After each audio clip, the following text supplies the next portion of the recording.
Hello everybody, video here for you today. This is the retro no cap recap of the Curse of Oak Island season 8 episode 4 called Alignment. Originally aired December 1st, 2020. If you missed any of my recaps of previous and future episodes, there's a link to my Oak Island playlist in the upper right. Let's get into it. Previously on the Curse of Oak Island, people have been looking for an incredible treasure for 230 years.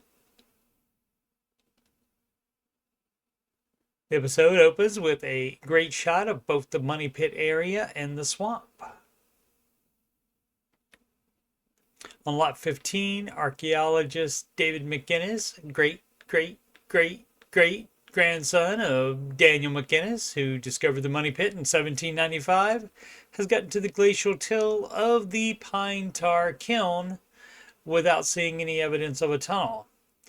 Over the longer than normal off-season due to the COVID-19 pandemic, Doug Crow found a Dan Blankenship commissioned survey and a Fred Nolan map that both show an anomaly at the same spot.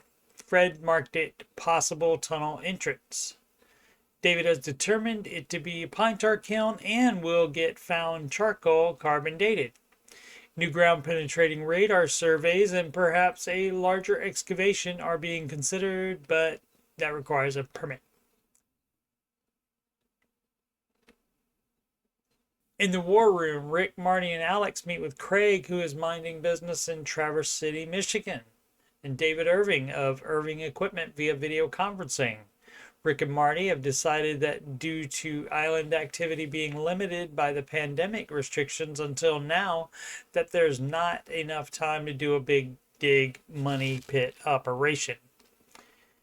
The team will continue a probe drilling borehole operation to determine best locations for the next year, and Irving Equipment will put time into figuring out the best way to go about any big dig type process. Previously suggested by Irving Equipment was this honeycomb pattern of caissons, which would all combined cover a lot of area, but you'd still be missing the spaces in between those caissons.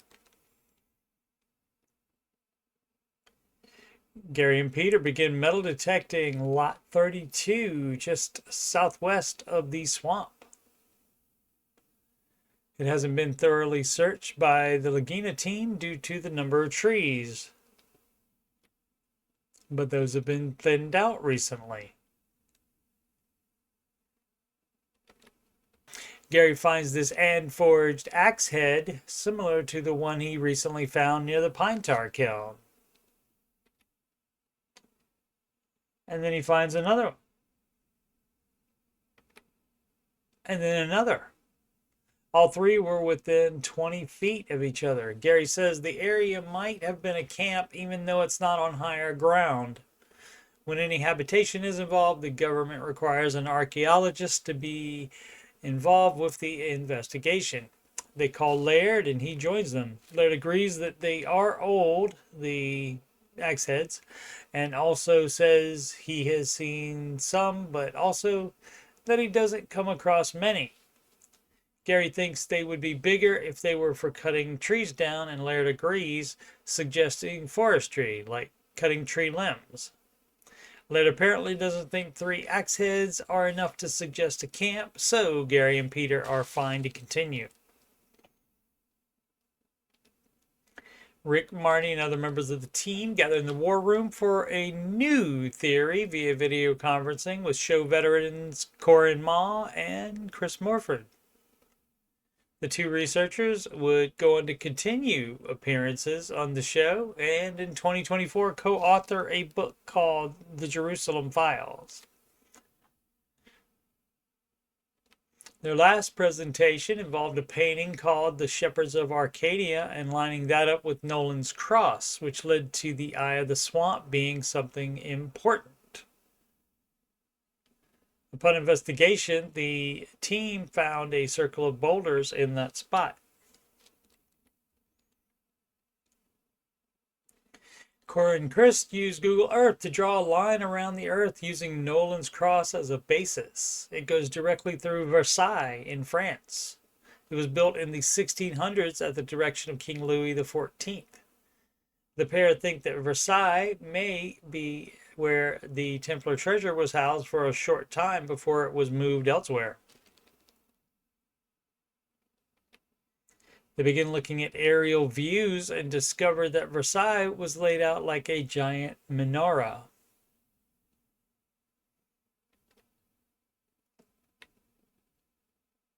They follow the line further east and it goes directly to the site of the Temple of King Solomon, now the location of the Temple Mount.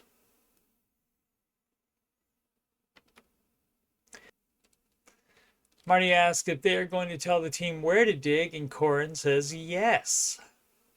If you make concentric circles from the Arcadia point, the headstone of Nolan's cross, which is where the arms of the cross intersect the body, and around the entire cross, then take the half of it below the cross, it is in the shape of a menorah. They then placed a smaller pentagram within the outer pentagram, and the bottom lines intersect with the outer one at the green dots. Corin says he will send the information to Steve so that he can plot it. Corin also says he would expect at least to find a man-made feature of some type, which would be a placement marker.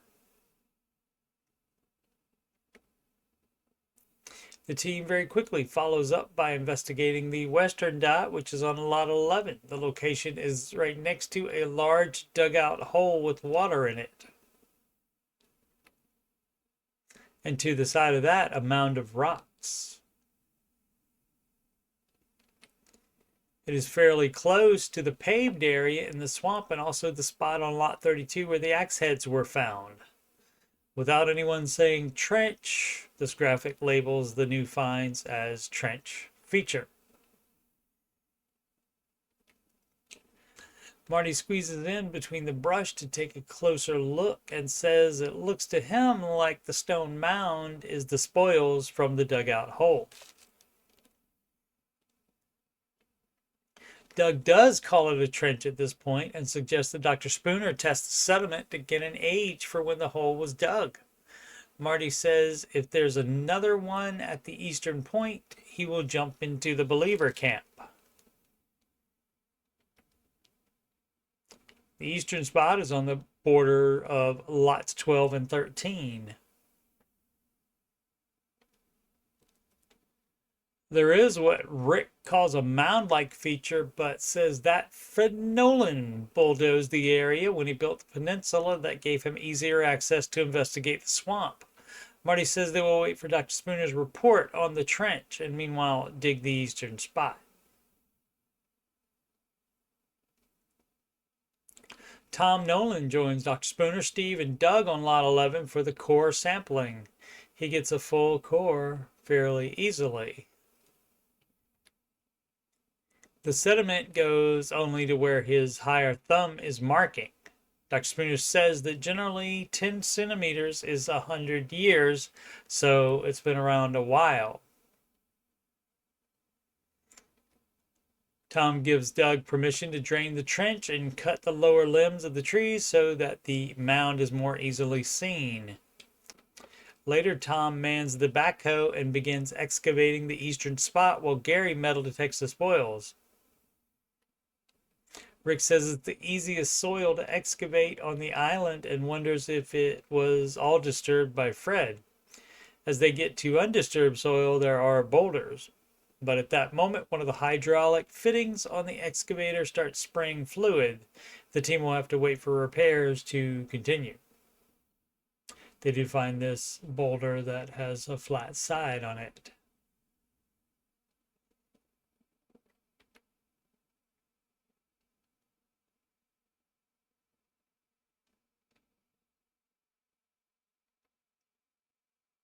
The team meets again via video conferencing for Dr. Spooner's report on the sediment in the trench. Steve says that it is 60 feet long, 15 feet wide, and has 4 feet of elevation, so 3,600 cubic feet of volume. Dr. Spooner says that it's definitely a disturbed and manipulated site. He goes on to say that it's at least 300 years old. Dr. Spooner suggests putting a trench across the feature and draining the existing one.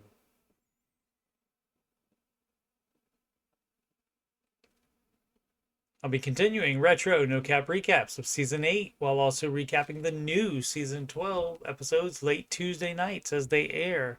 All other episodes are in my Oak Island playlist already. I'm also doing retro no cap recaps of seasons 2 through 4 of The Secret of Skinwalker Ranch as I have time. Seasons 1 and 5 are all done and are in that Skinwalker Ranch playlist already. Thanks so much for watching. Please subscribe, like, and comment. Sempre avanti.